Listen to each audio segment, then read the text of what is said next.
Welcome to our webinar.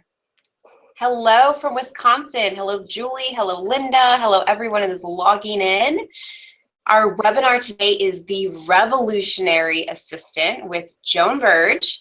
We're very excited to be hosting this edition of the announcement of our 23rd annual conference theme. Thank you for joining us. Wow, look, everyone's flowing in from all over the place. Welcome and thank you. Thank you for introducing yourselves in the chat. We're so excited that you're here. Before I turn the program over to Joan, I just have a few logistics to review with you. Joan will speak for about 40 minutes and then we'll have a live question and answer session. You can submit your questions during the webinar or hold them until the end of the interview. Please keep in mind that Joan may not be able to answer everyone's question as we have many attendees logging in with us live today. You will receive access to the recorded webinar, and that will come in the form of a replay link after today's event. There is a short handout, and that was added I think yesterday. So if you are able to access that handout, it is very brief. There are 2 downloads, and you can find them at officedynamics.com/handout.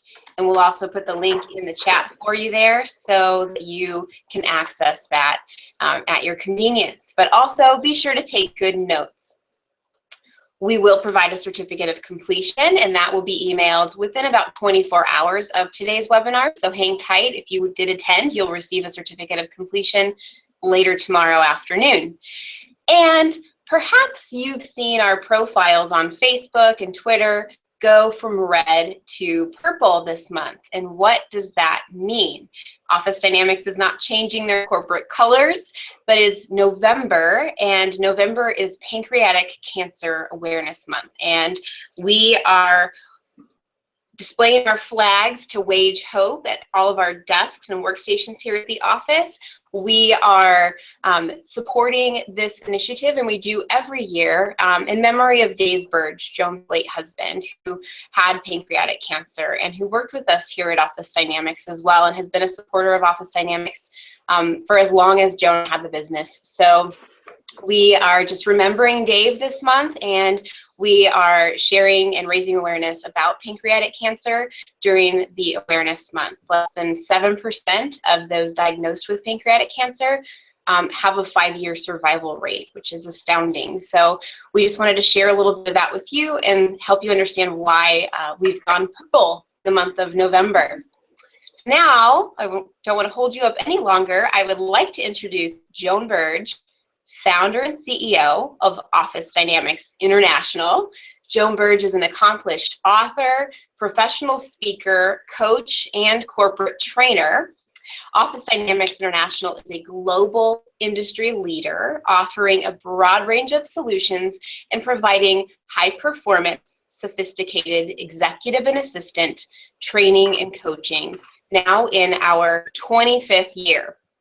Joan's never-ending quest to provide top-notch educational programs to assistants and their executives has earned the respect of premier clients like Cisco, AT&T, Humana, Sunoco, Procter & Gamble, Nationwide Insurance, and the Bill and Melinda Gates Foundation, to name a few. Welcome, Joan. Hi, Jasmine. Boy, I still get so excited watching everyone sign in and tell us where they're from. It's just, I still get goosebumps after 11 months, and just so happy. And I see there's Carrie from Asheville, North Carolina. Carrie, I don't think I know you, but I lived in Asheville in the mid-'80s. A beautiful, beautiful place to live. So, and I hope you're all staying warm. Last night it actually got very cold here in Las Vegas, and we had some tremendous winds which took out power for about 2 hours. So I had a very fun, relaxing evening thanks to Jasmine Freeman, who gave me a coloring book. And I know this isn't in my script for today, but I want to share this with you because this is a wonderful hidden secret. So believe it or not, there are hundreds of adult coloring books, and they are used to help us de-stress, to bring peace and calm and happiness, also to help your creativity. So if it's going to be Christmas soon, if you're looking for Christmas gifts, I recommend going out on the internet, looking at adult coloring books. And it's great therapy and fun, and it brings back the child in you. So anyways, while the power, and it helps you when the power is out and the TV's not working and the internet's down, you can always color. It's wonderful. All right, well, thank you all for joining us today. Just so excited that we have gone through 11 webinars this year. I mean, it's been quite a year. We have had amazing guest speakers. We have covered a range of topics. I hope that you've been able to attend several of them, or at least 2 replays. We have met many new assistants throughout the world, which has been extremely exciting for me, because I know I can't come to all of your companies and all of your cities, and some of you cannot come here to Las Vegas. So it's been tremendous. And we have one more webinar left this year. So in December, we are hosting a special celebratory webinar in honor of wrapping up our 25th year and to kick off the holiday season. And it's the time of giving, and we're going to have some great gifts that we're going to give away at that webinar. So mark your calendars right now. It's for December 3rd. And I just want to make sure that all of you can be there. So let's get started. With each passing day, new technologies emerge, forcing us to adapt at a nearly inhuman pace. You know, the workplace is more complex than ever before. We're experiencing a brand new era of innovation, creativity, and discovery. So the future is going to belong to a new kind of administrative professional. As you prepare for 2016, I want you to put one word in your mind in capital letters, and the word is revolutionary. As Jasmine said, the theme of our 23rd annual conference, which will be next October, is the revolutionary assistant. So I have been doing a lot of research on this topic. I am so excited about it, just as I was about this year's theme, the resilient assistant. And I can't wait to share with you why you should be revolutionary, what does it mean to be revolutionary, and how do you go about that? So also, I am so thrilled about this topic and wanted you to be able to embrace it, that we have provided for you a really nice printable. So this is something that you can print to keep at your desk to remind you in 2016 to be revolutionary. And on this, it tells you how to be revolutionary, because I bet many of you are wondering about that. So to get started, let me talk about what does it mean to be revolutionary. And you do have a handout, so if you want to follow along, I will help you fill in the blanks. Are you ready? So it means markedly new, not just somewhat new, or oh, let's change it up a little bit. It means markedly new. So as you, and while you're in 2016, think about what could you do either in your role, in your profession, or for your company that would be markedly new, or what ideas can you come up with to present to management or your leader. Second, it's introducing radical change. Like I said, it's not just making little tweaks here and there. And in fact, I have challenged my staff as of 2 weeks ago that as we go through the next year, I want all of us at Office Dynamics, including myself, to be revolutionary. How do we really make some incremental changes, not just baby step changes? How do we think outside the box? What are we going to do as an organization to be revolutionary? And also, what is each person in my organization going to do to be revolutionary. And we're even getting down to even the physical environment of our office. What can we do to change our office? We're not moving, but what can we do without investing a lot of money? What can we do that's different? One example is to something different. Instead of holding our weekly staff meetings in our conference room like we always do, we're going to go off-site. We're going to go over to, we went over to a coffee shop a few weeks ago, and we sat in this wonderful ambiance on cushy couches, and we sipped coffee, and for 2 hours we met and talked, and our ideas flew. You know, they were just, they were coming out so easily because we were in a different environment. And also, while I'm thinking about it, to help us be revolutionary, and this is something you might look for within your own community, we are going to go visit some businesses in here in Las Vegas that are, you know, really considered leaders, that are in the forefront, such as Zappos. So you've all heard about Zappos, I'm sure. So, you know, I hope I'm gonna like stir up some great ideas for you and get you fired up to be revolutionary, not even waiting till 2016, but starting today. All right, the third one, what does revolutionary mean? Turning things around. So that might be where you're heading down a certain path, or maybe you're working on something with your executive. Maybe a project isn't going the way you expected, or something you're working on. Maybe you're planning a big event and it's not going as you expected. So how do you turn it around? The letter G is groundbreaking. So that's pretty mind-boggling if you think about it. How might you be groundbreaking? What might you come up with that, again, is going to be different, that is going to be unique, that is going to get people's attention? I love the next word for revolutionary. It's visionary. And I will admit and tell you that this is a little difficult. For some people, it just comes naturally. It's a part of who they are. It's just how their brain works. They can see the future. They can picture things that don't exist. But I want to encourage you to allow yourself time to be that visionary. In other words, imagine that you had a canvas, a blank canvas. What would you put up on that canvas? What would you want to create? What would it look like? And like I said, it's hard because people want the picture. They want you to sketch out the picture for them.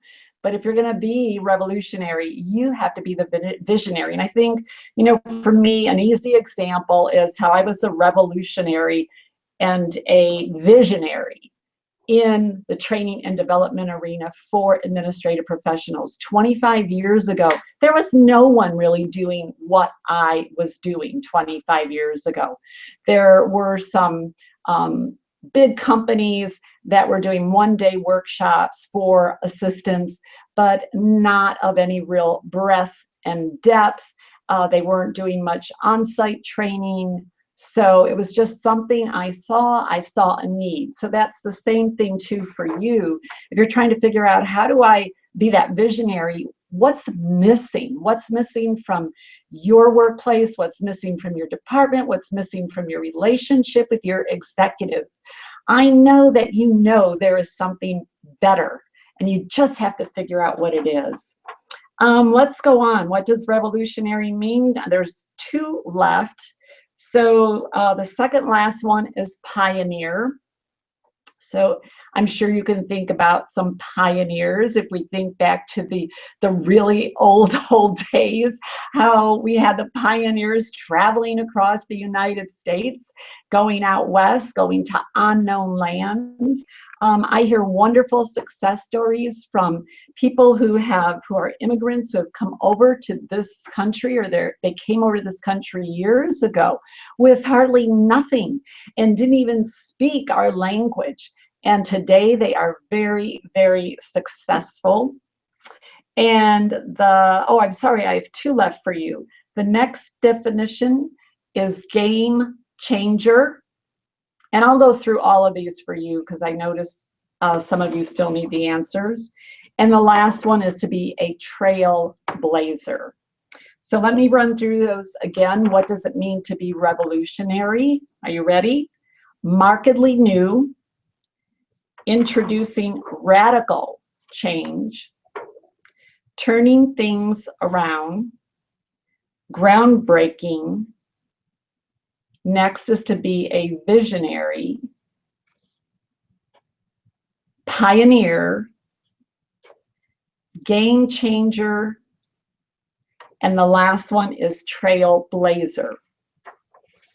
So why is it important? I mean, I really thought about this. So I'm sure many of you are sitting there saying, hey, I'm content, Joan. I have a nice job. I get a good paycheck. I've been doing this for years. I love where I work. I'm content. I don't feel like being a trailblazer. I don't feel like being a visionary. Or you might be thinking, hey, I'm retiring in a year. I don't really care. But let me tell you why. I have several good reasons for you, and these are also in your handout.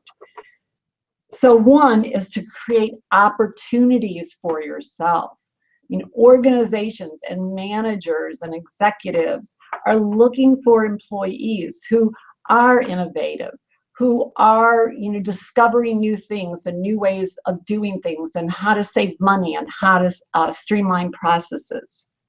Second, it is to minimize career risk. There's no guarantees when it comes to your career. There are no guarantees when it comes to your job.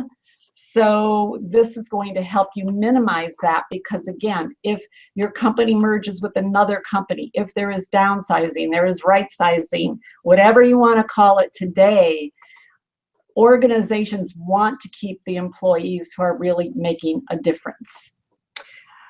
Third is you'll be viewed as a leader. And so again, that kind of raises you up above the rest, but also when you're viewed as a leader, you are given more opportunities. You create win-win situations. People want to work with you. People want to, have that good rapport with you. Another reason is you'll be taken more seriously by management. For years, still 25 years, I have been fighting for assistants to be seen as a partner with management and the management team. And we have made tremendous progress, and we still have a long way to go. So if you want to be taken more seriously, viewed as part of the management team, be viewed as a strategic business partner, then you'll definitely want to be revolutionary. Let's go into the next one. Why? Because you'll create security within yourself, as I just told you a few moments ago. It's not about your company. It's not about your boss even. Security lies within you, not your organization, not a company. And this year, I have some assistants who I have known for years. I am very close to them. I've known them through training. Some of them are our clients. And there are 3 big companies that have had major changes this year. The CEO is changing positions, has retired, and now new presidents and CEOs are coming in, and they're changing everything up, and people aren't guaranteed they're still going to have their jobs. In some instances, the companies have merged with another organization, or they've been bought out by another big company. And these assistants don't know, what's going to happen. What's going to happen in my position? This new company, they can make all kinds of changes. There are no guarantees. So I know when I was an assistant, I invested a lot of time in myself and learning and development, polishing my skills, building that skill bag or portfolio, because I knew the security was dependent on me. And if I did that, I would always land on my feet. And it paid off because I lost a couple jobs because of downsizing. Next, it's the self-satisfaction. You will never know what you are capable of doing until you really get out there, until you stretch out of your comfort zones, until you take some risks. You will never, ever know. And I know for a fact, I have proof that assistants have more potential. People have more potential than they realize, because I've seen it through my 25 years of training. When people stretch out of their comfort zones and they have these wonderful aha moments and realize that they could do more than they thought. And we have 3 left. Why is it important? Because business demands it. It's plain and simple. The business world demands it. The next one is to take a more influential role within your organization. So today for assistants, it is about being a person of influence. Your role has changed tremendously. And so seeing yourself as one who can influence decisions, who can influence people's opinions, being able to persuade people. If you want to look for some strong skill sets, if you want to challenge yourself because you're already very skilled in many areas, those are some of the competencies that you can work on. And then the last reason why is to become an indispensable strategic asset now and in the future. One of my favorite sayings is that you are interviewing for your job every day. Just like I interview with every speech I do. Just because I gave a great speech 2 weeks ago doesn't mean I can't give a great speech or shouldn't give a great speech in 2 weeks. So you have to, in other words, prove that you are this valuable asset every single day and into the future. So it's not even just about today. And in light of the fact that, again, companies are merging, they are being bought out, or especially how many people now, or how many of you have more than one manager? So that's another reason why you have to prove that you're valuable, because more managers and executives are sharing one assistant. So all of a sudden, the company can start eliminating administrative assistant jobs because they think that that person can just handle more managers. I don't necessarily agree with that, because a great assistant is worth a lot of money. So now the big question, I hope I've convinced you why this is important. Let's get to how. How do you do this? How do you become revolutionary? And I have 8 points for you. And I will recap the points at the end. So if you missed something, I will go through them again with you. The first one, and you will have to fill in the blanks in your handout on this, is to take intelligent risks instead of fearing uncertainty. And I found some great information from a woman, Tara Nicole, and she is the former founder and CEO of Rethink Multimedia. And this is what she says. So just really listen to this. You don't need to take notes, but just listen and try to digest it. While inaction might seem comfortable and even wise, every course of inaction incurs possible opportunity costs. The economics term that describes the benefits forgone by not taking an alternate path. So basically, it might seem wiser to be comfortable, okay, but not necessarily so. You may be losing out because you are maintaining being comfortable. There are 3 points that she has under this theme. So the first one is to understand that there are only 2 outcomes possible. How many of you think those 2 outcomes are either success or failure? If you want to mark in the chat box, is that what you believe to be the only outcomes? I mean, when we go out there, when we take a risk, I'm either going to fail or I'm going to be successful. You know what the answer is? There are 2 outcomes, but they're not necessarily what you think. You're either going to succeed at your mission, or you're going to succeed at learning. But either way, you win. Either way, you are a success. I have taken many risks in my personal life and in my professional life, And I'm 63 years old, proud to be here. And I am also happy to tell you, or to be honest with you, no, they all didn't work out like I thought. However, I always won because I did learn something. And I learned how to do something better. I learned how to maybe check out my resources more thoroughly, how to make better decisions. So I want to encourage you to be willing to take risks, because you also don't know the wonderful things that will happen to you at work and in your personal life if you don't. Tara's second point, undertaking intelligent risks. She says, appreciate that critical point where the risk of inaction is greater than the risk of action. So when considering whether or not to move a dream or a vision forward, failing to evaluate both the risk of action and inaction is a decision trap that leads us to the often false belief that staying still is safer. You know, this applies to your personal life as well. So I want you to think about this in two ways. And again, by not acting, even on a daily basis, maybe there are things that you're thinking of today or that you were thinking of yesterday, you didn't take action on it. Understand that that could be greater and a greater loss to not take action than if you would take action.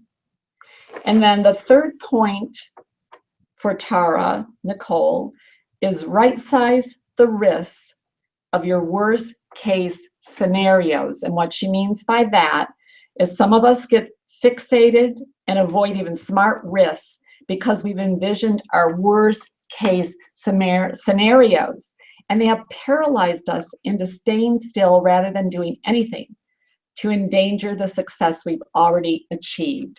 So the keywords here are worst case scenario. A lot of times when people are getting ready to take a risk, even if the risk is going and openly having a conversation with your executive, the risk may be presenting a new idea to a group of managers. And so people will focus on the worst case scenario and then they become paralyzed and they don't do anything.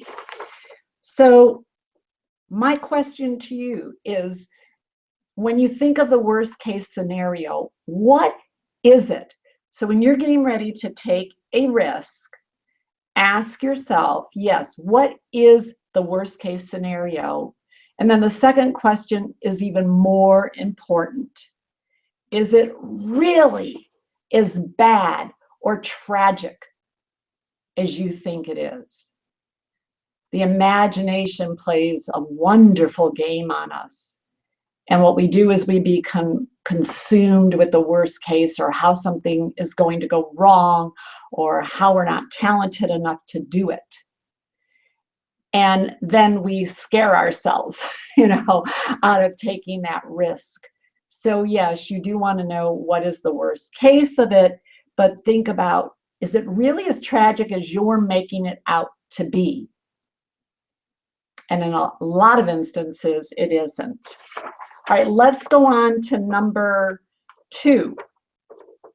And this is my point, on how you become revolutionary, is to challenge the comfort zone instead of being complacent. Again, I know complacency is wonderful, especially if you have been in your position for a while, you've been in the profession for a while, you like your employer, you're a long-time employee. I'll never forget years ago when I was working with an organization and I was doing one-on-one coaching with executive and assistant teams. So I think I worked with about 15 different teams where I met privately with the executive and the assistant. And the idea was how they could become, or what we focused on was how they could become strategic partners and what the assistant could do to better assist the executive. And I will never forget this one assistant who really didn't want to take on anything more. She just was very content And she told me that she just wanted to coast for a while, that she wanted to coast until she retired. And I said, well, how long is that? And I'm thinking, maybe a year. And she said to me, 8 years. And I thought, you've got to be crazy insane about this, because there is no guarantee that you are going to be here in 8 years. There is no guarantee this job will be here in 8 years. There is no guarantee something isn't going to change in your personal life that's going to force you to quit work. I have a very good friend this past year, and her husband took a major medical turn, and her life, is topsy-turvy. And she's handling it. She's being very resilient, but you know what? She did not expect that to happen a year ago. So the idea being is get complacency out of your mind. And I don't mean don't ever rest. I look at it like climbing a mountain or a series of mountains. So how I approach my life is I climb the mountain, I get out of my comfort zone, I stretch myself, I do things that aren't comfortable, I grow, I learn, I take in from others. And then I rest on a plateau. I take time and try to rest, although my staff would probably tell you I never rest, but I do. And then I climb the next series of mountains. And then I plateau for a while. So if you look at it in that perspective, I'm not saying don't ever rest, don't ever take in and appreciate life on a daily basis or where you are right now. I am just saying do not be complacent for months and months. It just will not work today, and it will catch up with you in years to come. For 25 years, I have been pushing and pulling assistants out of their comfort zones through my training. But I do it in baby steps. I do it in such a way that when assistants go through my programs, or I work with them, or I coach them, I take them through in little baby steps so they don't realize they're stretching. But when they get on the other side, they realize how much they have grown. So let me go into some detail for you on number 2, challenge the comfort zone. This is not in your handout. I just added this last night because I realize some of you are not ready to just be radically different or to make radical changes. Not everybody really embraces that, or being that trailblazer. So the idea is, how do you make stepping out easier? How do we make stepping out for you easier? And I have several points. So first of all, number 1 is to recognize there is a box. You have to recognize that you have boxed yourself in. We do it ourselves. Yes, others may put limits on you. You may have a manager, you may have someone that tells you this is as far as you're going to go, or this is all I want you to do in this job. That does exist. But then we're the ones who accept that. We're the ones who say, okay, I'm going to stay in this little box you've put me in, whether it be a spouse who put you in the box, or a family member, or your best friend. And then we box ourselves in. So first of all, you have to recognize that you're not expanding out. First phase. Second, another tip to help you make this easier is to talk to successful expanders, is what I call them. So again, you don't have to take this huge leap out. Just think of yourself expanding a little bit, kind of like when we keep eating a lot on a daily basis, our body starts to expand a little bit. And I'm not saying do that, but that's how it is, kind of gradual. The third is to take the necessary training. Take whatever training you need that is going to build your confidence. That is the number 1 thing, is having confidence. The next, and we're still under number 2 to challenge your comfort zones, It's to find an accountability partner. So someone who is going to hold you accountable, who is not going to baby you, and is going to help push you or pull you through. Next is to incorporate your ideas with those of others. So maybe you don't want to go out on a limb by yourself, but you find someone, maybe an administrative peer or a coworker or another colleague who is going to help you move your idea forward and present your idea to others, or help you make that change. Next, trust your instincts. And I know sometimes I don't trust my instincts because I'm a very logic-oriented person, not too much of a gut feel, hurry up kind of intuitive making decisions. But I've also hurt myself by not trusting my instincts. So feel comfortable with that. Next is to be a team player. So if you jump in on projects that will challenge you, so that will help you kind of stretch out of your comfort zone. Another is to focus on positive outcomes. So when you're thinking of stepping out, when you're thinking of stretching out, don't focus on the fear and maybe the negative that's going to happen. Put your energy into the positives. What are the benefits that you can gain? Remember, practice makes perfect. So when I stepped out, when I went from being an assistant for 20 years to starting my own business, being a speaker, being a trainer, that was very scary. Imagine after 20 years of working for companies, having a regular paycheck, knowing your career inside and out, and now you're going to just stop. And you have no savings put away to do this, by the way, which I didn't. And you're going to venture into a totally new career that you know nothing about. You know, that's really scary. And when I first started out, I didn't know what I was doing. I had to learn, I had to grow, I had to stretch out of my comfort zones. But I've been practicing and practicing and practicing, you know, all these years. And I got better and I got better and I got better. So remember, you will get better.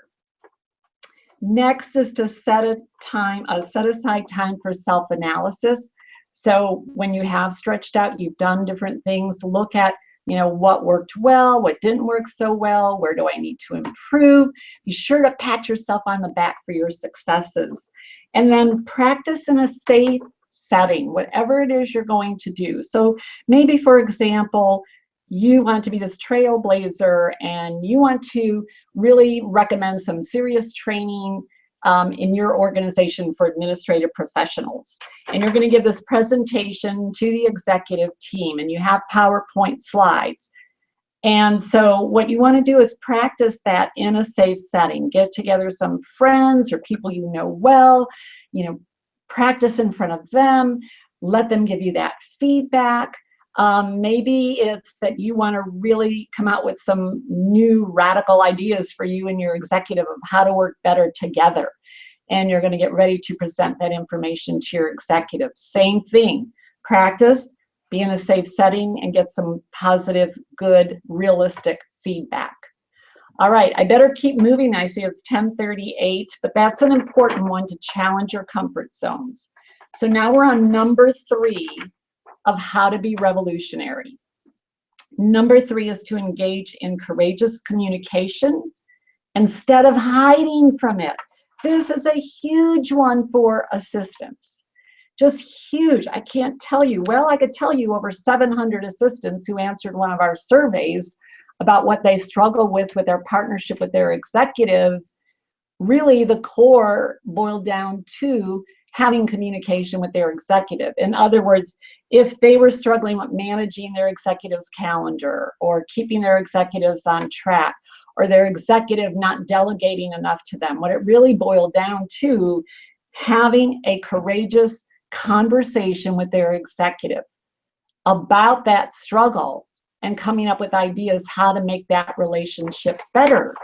So the idea is to mature, no matter how old you are. I don't care if you're 80 years old, there are 80-year-olds who don't know how to have courageous communications. So age has nothing to do with it. But in the workplace, we have to mature and develop in that area.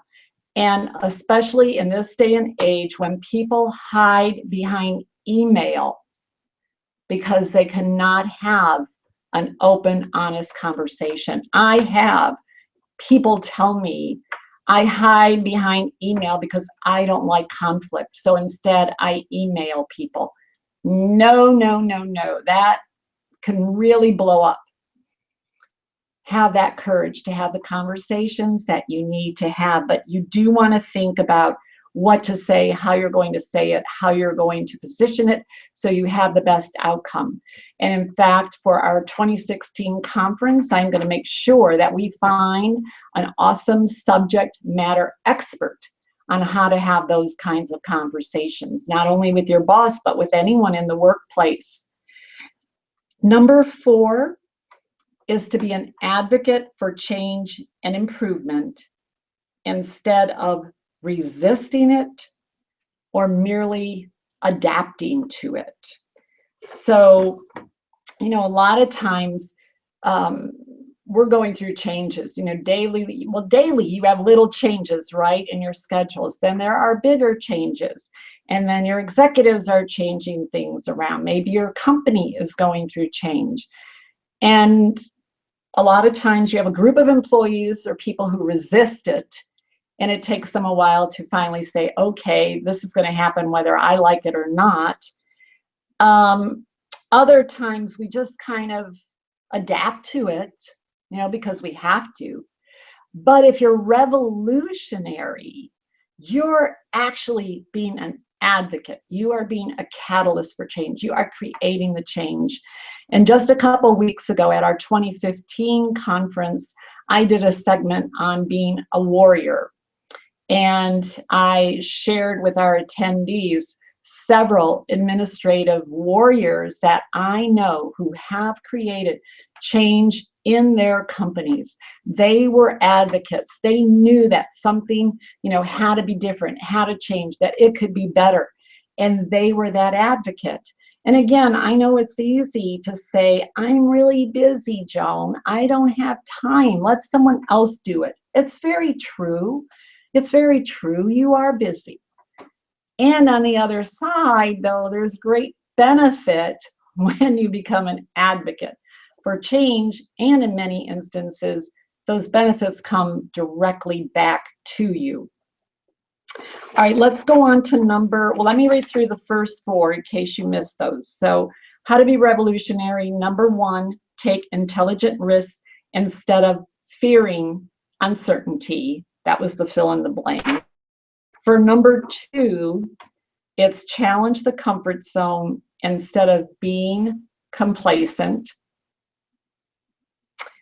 Number 3, engage in courageous communication instead of hiding from difficult conversations. And number 4 is to be an advocate for change and improvement instead of resisting it. Okay, everybody with us so far? All right, let's go to number 5. I like this one a lot, and we've been working on this in our company really in just the past 2 weeks. Innovative solutions instead of dwelling in problems. And yes, the word is in, not on, which is very different. You know, you could dwell on a problem, but we sometimes we're just really into the problem. So what does innovative mean? It means groundbreaking. It means to be original. And so we actually just had an Office Dynamics team meeting yesterday, and I walked my team through something that I actually teach and talk about in my STAR Achievement series. And it's when we're teaching creativity, and we have this very fun game we play called Think About the Possibilities. And I'll actually tell you this very quickly. This would be a great team activity with your administrative peers or with your department. And that is where you take an item. Let's say I have my coffee cup.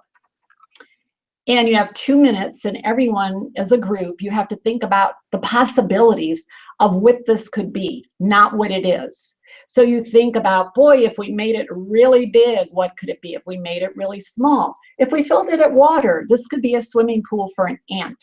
You think about the possibilities. So what does this have to do with you? Is to think about, as you go through your day, don't look at what is, like this is, a report, or this is, this particular thing. Is to think about the possibilities as you go through your day, if you're going to be innovative. So as you go through your day, you would be asking yourself questions in your mind of, how can I do this simpler? How can I make this better? How can I be more efficient? How can I streamline this process? How can I improve the relationship with my executive? Because if you look at things as they are, and you look at them at what I call with a period means stop, the end, there is no better. The subconscious is not going to look for new ideas, groundbreaking ideas, because you've told it, this is fine, there is no better. So again, let me repeat that very quickly. Look at your work and your work day with a question mark, meaning the possibilities, not a period, which means stop and this is it. And something else we did yesterday as a spin to our meeting is I turned it into a what if meeting. And this is something I would love for you to try. It worked out so well for us. You can do this with, again, your group, at a staff meeting, a department meeting, with your administrative peers. You could do it by yourself. And so when you play this game, but it's a serious game, you think about every what if scenario. And you don't judge it, though. That's the key. So for example, yesterday we were going through, what if we did this? What if we took World Class on the road? What if we made World Class Assistant an online program? Because our World Class Assistant high-end boot camp is only held in Las Vegas. And we've done that for years. So we started saying, well, what if we did this with the program? What if we did that with the program? But we did not judge. We did not make decisions. So that's the key when you do the what if scenarios. You put them up out there. You think outside the box. You think of maybe things you've never done before, and you just put it out there. And then you let that percolate for a couple weeks. And then you go back, and then you start to look at, and making those decisions if it's workable and doable. But that's where you can discover some great ideas for yourself, even for your personal life, as well as benefiting your organization. All right, I better get going. I see we're getting out of time. I'm just so excited about this topic. Number 6, leverage emerging technology instead of ignoring or fighting it. That's a huge one for me. I tend to fight it, so I'm working on that. That is my goal. Number 7 is step up to obstacles instead of hesitating or running away. So look at obstacles as a detour sign. I always look at an obstacle as a test of my commitment as to how badly I want something. It doesn't mean you have to pick up your marbles and go home and give up. And number 8, the last one, and then we're going to go to questions, is to create opportunities instead of waiting for them to appear. Don't wait for opportunities to knock on your door. You have to go out and find them. You have to create them. And I just thought of a great example. This is on a personal level, but when Jasmine moved here 9 years ago, she's been with me 9 years as of November 6th. Yes, woohoo, yay, Jasmine. But Jasmine moved here from the Midwest, and when she came out by herself, and she was here for several weeks. Do you think she sat in the house waiting for people to knock on the door and introduce themselves to her? No, that woman went out. She went out in Las Vegas, this crazy town where she didn't know anyone. And she put herself out there, and she created opportunities. She created relationships. She created professional bonds. And, it's amazing what she has done. So I want you to know, don't wait for opportunity to knock at your door. It may never come. You've got to go out there and create it. All right, Jasmine, I know I went 5 minutes over, I think, but I guess I'm all fired up on this subject. I had a very good night's rest, and it is an exciting topic. So let's go to questions. Absolutely. Well, it looks like we have hit the nail on the head with this topic, Joan. It's been, everybody's just commenting on how great this is and how relevant it is for what they do and what they need to work on improving. So, oh, good. Awesome. We had a few questions that were just around terminology and explaining a little bit further. Your first point, markedly, not marketably, markedly new. So if you want to explain what that means, that there was a couple of questions about that first point. Okay, markedly means that you can actually show indicators of the change of what you've done or the idea that you have suggested or created. So if I were to say something's markedly new, I would probably have some facts and statistics and things to show, or research or information that I would be able to show and really have data that backs up and showing that my idea is new, it is different, it is relevant. So it's a little more tangible. It's not just, well, I think this is a great idea. Awesome. Okay, great. Thanks for clearing that up. As well as the next point, Suzette asks, what is a trailblazer, Joan? All right, so I always, maybe a visual will help you. So think about that. There, you're out in this big forest, and the trees are all over, and somebody has got to cut the trail through, so that if we think about even here at Red Rock, and a lot of people go hiking out at Red Rock. Well, there are these trails. Somebody created that. Somebody blazed the trail. So they went out there before anybody even set foot out there. So that's what a trailblazer is. You kind of go where no one else has gone, and you're creating a trail. You're making the trail so others can follow you. And I think a great example I just thought of is 25 years ago, nobody was doing what I was doing. No one was out there providing in-depth professional development. And so I created a path. And now there are many wonderful women out there who are providing training and educational information to assistants. So I created a trail, and they've been able to follow that and, help. Awesome. That's a great definition of what a trailblazer is, an example for them to visualize. So let's see here. During the question and answer, Desiree asks, can you talk more about creating security within yourself? Yes. So number one, I would say, is continually developing your skill set and taking in information. So I have what I call my own little invisible bag that I carry around with me. I have this little invisible bag I take with me every single day, no matter where I go.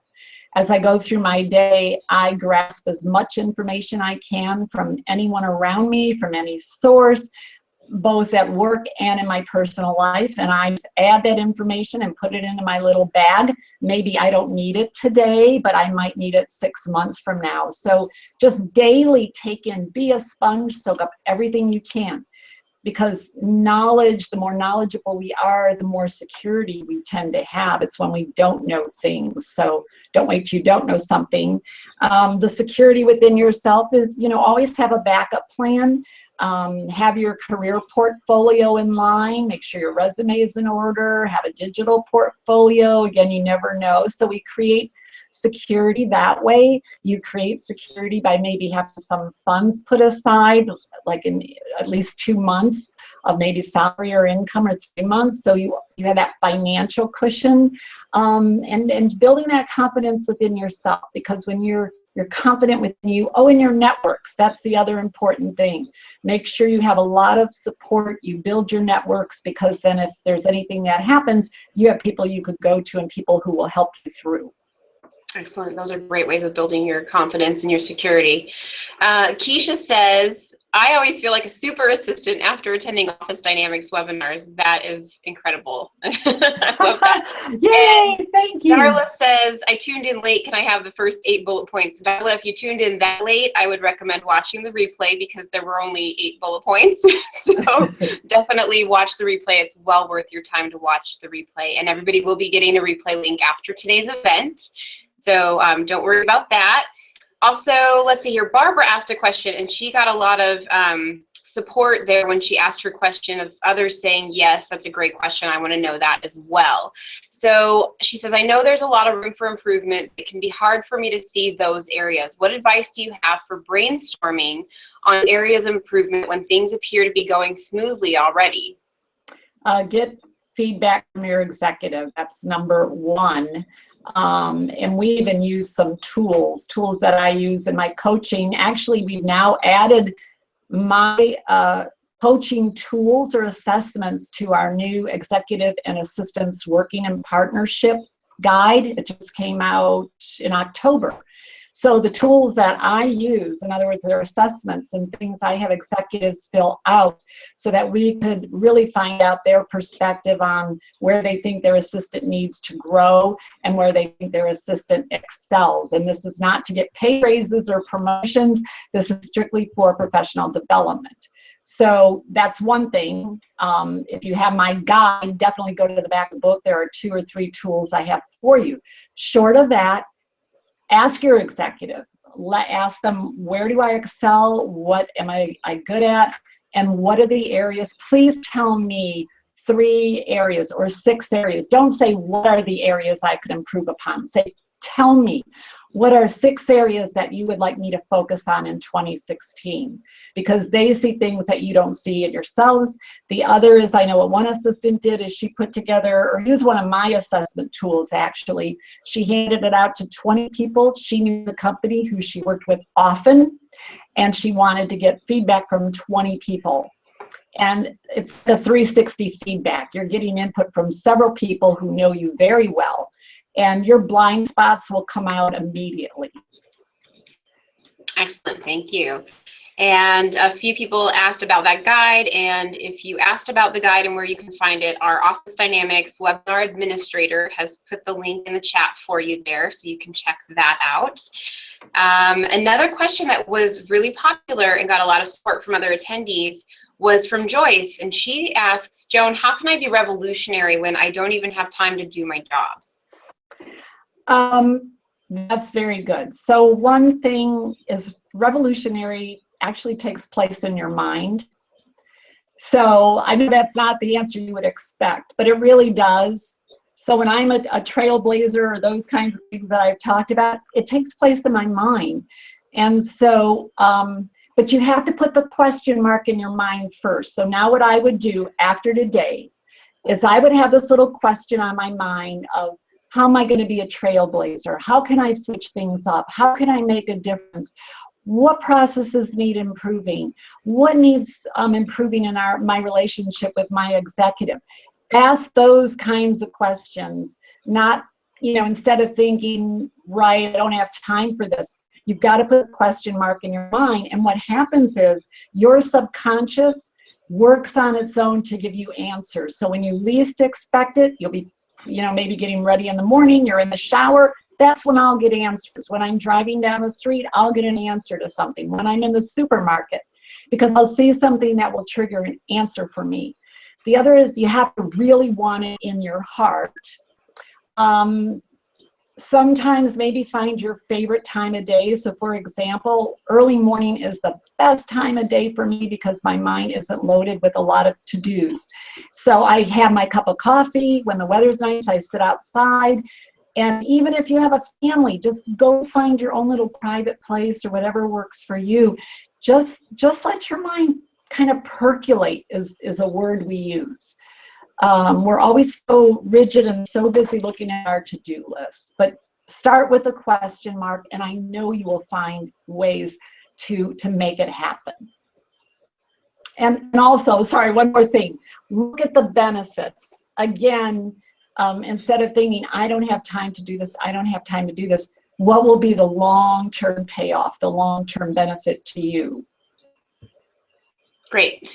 Thank you, Joan, so much. I know we have a ton of great questions that we aren't going to be able to get to today, unfortunately, but we want to address just a few. Some people are asking about the guide, if it's available in a digital or ebook format. No, it is not. It is only hard copy right now, and it is a spiral bound, and it's something that you actually work in and you write in, and you're executive and you write in that together, and there's some question and answer stuff that you go through together. And to be transparent, we do offer our free webinars, and we would love to have an offer for you at the end of our webinars, which is where we're at right now. And I would love to just tell you a little bit more, because you have enjoyed this topic so much, and Joan has shared just a small portion of what it is to be revolutionary, to disrupt the status quo, where the profession is heading, and how we as administrative professionals can really rise up and own these careers of ours. So we are announcing, and we have announced, our 23rd annual conference for administrative excellence, and the theme is the revolutionary assistant. We're on the heels of our best conference yet, the resilient assistant.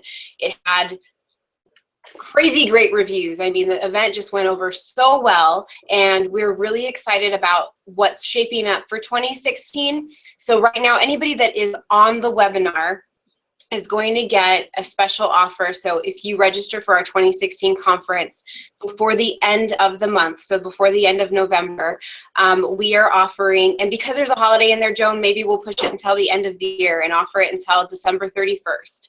Yeah, so until, yeah, let's do that. How about till the end of the year, till December 31st, if you register for 2016, and if you've already registered, we'll work with you if you're on the webinar and would like to participate in this offer. But right now we only have 100 seats left for the early bird pricing, which is $100 off. So that puts the registration price at $13.95.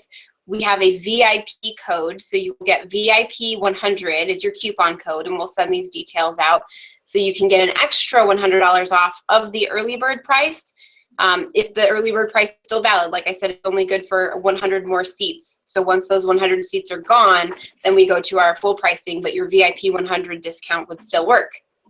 In addition to that, we are going to be giving anyone who registers access to what was our best conference yet, and that is the Resilient Assistant. So you'll get the on-demand access to that, and they are available for viewing now. So if you're excited about the conference and you want to start watching, you'll have access to start watching the 2015 event and get pumped up and get a chance to see just exactly what an Office Dynamics event is, and the quality of speakers and sessions that we have, and how much care we take into putting together a theme for you.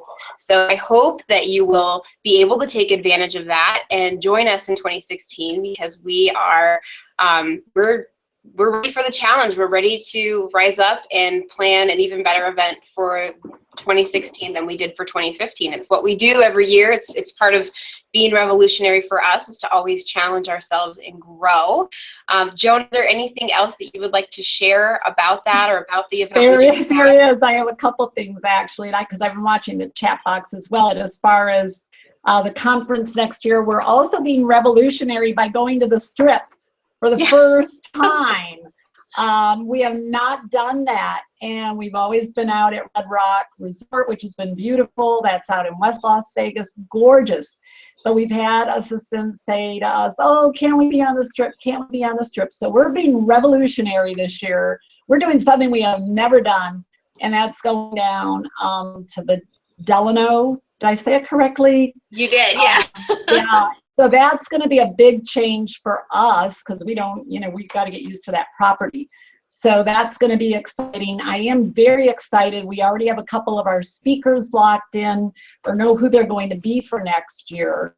And we have some great, awesome topics. And in fact, I just noticed a comment in the chat box from Annette, for the person who asked, how do I fit being revolutionary in my day? Annette is going to be one of our speakers next year. She's going to do something very special on compression thinking, which is going to be amazing. And she said, don't look at it as, whoops, hold on. That's what I get for moving my arms so much. Don't look at it as something in addition to your job, but leverage it within your job. So, Annette, thank you for that comment. And she's going to be one of our presenters, as I said. I saw a couple comments. Jackie wrote in the chat box that she would definitely take world-class assistant online if we offered it. So to all of you, because this is about you, everything's about you and serving your needs. And we want to be revolutionary. We want to shake things up and be trailblazers. So if that is of interest to you, we are going to try to do some surveys early in the year. We want to know what you want, what you're looking for. So just write us or put it in the chat box or whatever, if those are the kinds of things that interest you as we prepare for what we want to do. And also someone commented that they wish they could come to our conference, but they're out of the country and cannot come. And so please keep in mind, we do have conference on demand. So if you physically can't get here, you can still hear all our amazing speakers. We just put up our 2015 and our presenters this year were amazing. So you can still have all that great information available to you. So that's, I think, it. Okay, For excellent. me, other than thank you.